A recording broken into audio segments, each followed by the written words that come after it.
Friends, welcome to Chittoor girls innovation. இன்றைக்கி நம்ம வீடியோவில் என்ன பார்க்க போகிறோம்னா, குஜராத்தி ஸ்டைல் தாலும் கேரளா ஸ்டைலில் ரசமும்.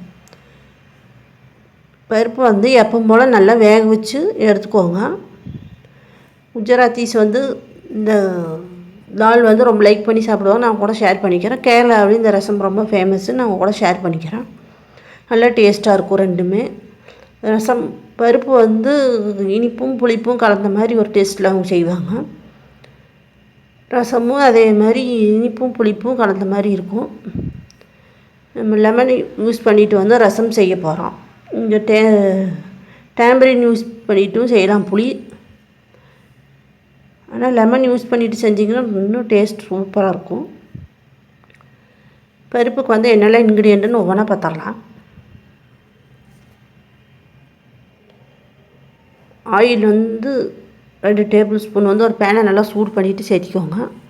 ஆயில் நல்லா சூடானதுக்கப்புறம் மஸ்டர்ட் வந்து 1/2 டீஸ்பூன் சேர்த்திக்கோங்க. மஸ்டர்ட் நல்லா பொரிச்சதுக்கப்புறம் பெரிய வெங்காயம் பெரிய சைஸ் வந்து நல்லா ஃபைனாக கட் பண்ணிவிட்டு சேர்த்திக்கோங்க. நல்லா கொஞ்சம் கண்ணாடி பதம் வந்ததுக்கப்புறம் பூண்டு சேர்த்திக்கோங்க. ஜீரகம் வந்து ஒரு 1/2 டீஸ்பூன் சேர்த்திக்கோங்க. ஓமம் வந்து லைட்டாக சேர்த்திக்கோங்க. அது நல்லா ஃப்ரை ஆனதுக்கப்புறம் டர்மரிக் பவுடர் அந்த 1/2 டீஸ்பூனு 2 டேபிள் ஸ்பூன் வந்து மிளகாத்தூள் சேர்த்திக்கோங்க. உங்களுக்கு வேணால் நீங்கள் 2 சில்லி சேர்த்திட்டு 1 டேபிள் ஸ்பூன் வந்து மிளகாத்தூள் சேர்த்திக்கோங்க, நல்லாயிருக்கும்.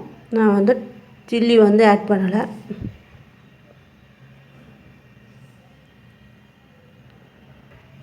கொஞ்சமாக கறி லீஃப் ஆட் பண்ணிக்கோங்க. ஒரு மீடியம் சைஸ் டொமேட்டோ வந்து நல்லா பழுத்து தக்காளியாக வந்து சேர்த்திக்கோங்க, நல்லா டேஸ்ட்டாக இருக்கும். பருப்புக்கு வந்து தக்காளி கண்டிப்பாக சேர்க்கணும், அப்போ தான் நல்லா டேஸ்ட்டாக இருக்கும். இன்னும் இனிப்பும் புளிப்பும் வந்து பேலன்ஸ் ஆகணும். இனிப்புக்கு வந்து கொஞ்சமாக வெல்லம் சேர்த்திக்குவேன். அது வந்து குஜராத்திஸ் வந்து அப்படி தான் எல்லாம் ஜாகரி ஆட் பண்ணி தான் செய்வாங்க. ஸோ நான் வந்து ஜாகரி ஆட் பண்ணி உங்களுக்கு காட்டியிருப்பேன். ரசத்துக்கும் அதே மாதிரி ஆட் பண்ணணும். இப்போ ரசத்துக்கு உண்டான இன்க்ரீடியண்ட்டான ஒவ்வொன்றா பார்த்துடலாம். நம்ம தாளிச்சோம் இல்லைங்களா பருப்புக்கு, அதை வந்து பருப்பு அப்படியே ஆட் பண்ணிவிட்டு நல்லா கொதிக்க விட்டுறணும். நல்லா கொதித்ததுக்கப்புறம் ஃபைனாக கட் பண்ண கொரியாண்டர் லீஃபை அந்த இந்த ஸ்டெம்மோடவே அப்படியே கட் பண்ணிக்கோங்க. அந்த வேறு மாத்திரம் கட் பண்ணிவிட்டு அதை அப்படியே நல்லா ஃபைனாக கட் பண்ணிவிட்டு அதில் அப்படியே ஆட் பண்ணிடுங்க. கொதிக்கும் போது 1 ஸ்பூன் உப்பு ஆட் பண்ணிவிட்டு கொரியாண்டரை ஆட் பண்ணிவிட்டு நல்லா கொதிக்க விடுங்க. பருப்பை நல்லா டேஸ்ட்டாக இருக்கும். இப்போ ரசத்துக்கும் அதேமாதிரி கொரியாண்டரை வந்து ஆட் பண்ணிடுங்க. அப்போ தான் டேஸ்ட்டாக இருக்கும். கண்டிப்பாக கொரியாண்டர் சேர்க்கணும்.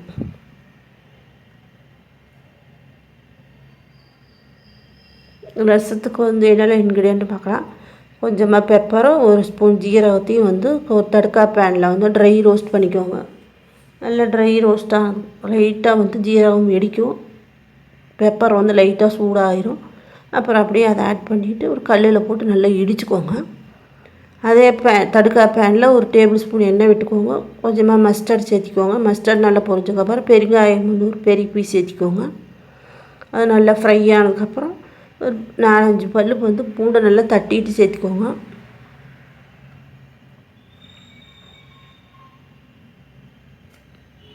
வந்து ஒரு மீடியம் சைஸ் எடுத்துக்கோங்க. நல்லா பழுத்து இருக்கணும்.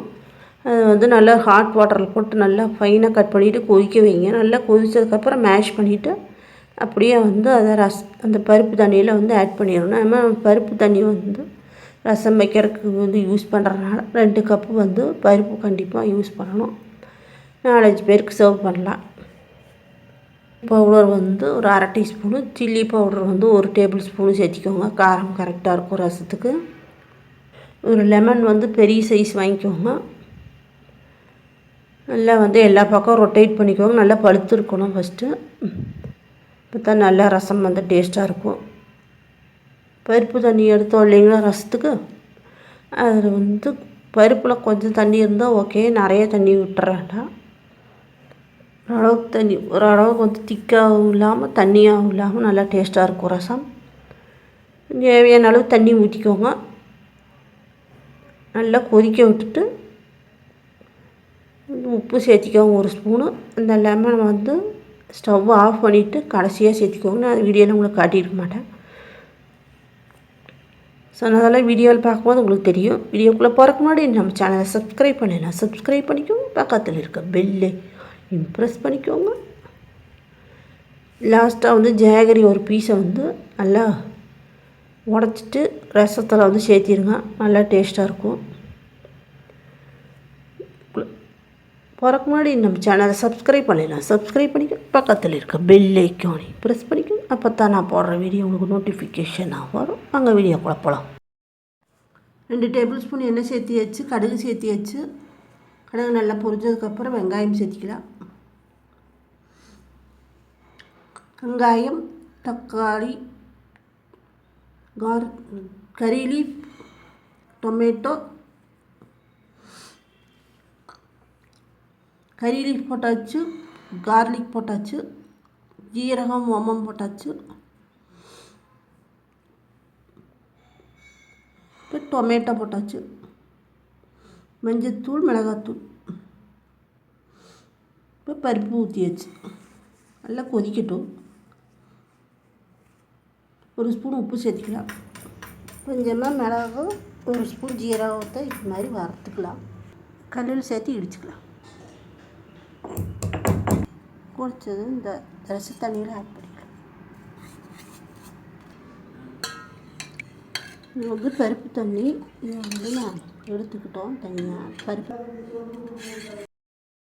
கடுகு, பெருங்காயம், பூண்டு எல்லாத்தையும் வந்து ஃப்ரை பண்ணது தான் பருப்பை வந்து நல்லா கடைஞ்சிட்டு தண்ணி எடுத்துக்கிட்டோம். அதில் வந்து இந்த தாளிப்பு சேர்த்திக்கலாம்.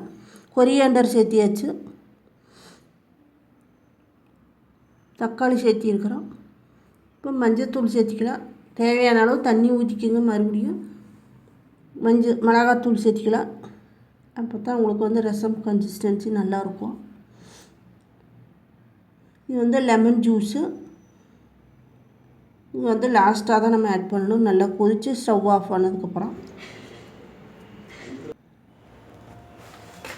இது மாதிரி நல்லா கொதிக்கும் போது நம்ம இது பருப்புலேயும் கொரியாண்டர் சேர்த்திக்கலாம். நல்லா கொதிச்சிருச்சு. இந்த மாதிரி கன்சிஸ்டன்சி தான் ரசம் வச்சுக்கோங்க. நல்லா டேஸ்ட்டாக இருக்கும். இது வந்து நான் தக்காளியில் சேர்த்திருக்கிறேன் பாருங்கள்.